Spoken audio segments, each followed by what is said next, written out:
சிங்கடி முங்கனை காணும்னா இவன் தான் இவனும் தேடுறான்.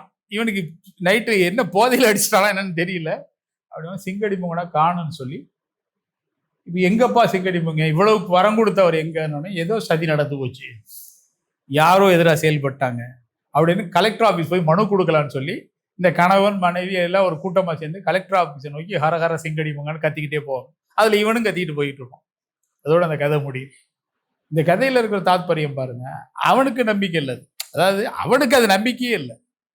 அவன் ஒரு விஷயம் சொல்லி ஒரு பாட்டில் வாங்க நினைக்கிறான், அது அங்கே ஒரு இயல்பாக நடக்குது.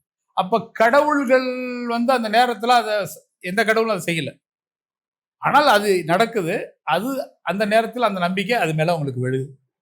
ஆனால் அந்த நம்பிக்கையை அவன் எப்படி ட்ரீட் பண்ணுறான்னா, அவன் ஏன்னா அவனை கடவுள் அவனை அப்படியே தானே வச்சிருக்காரு.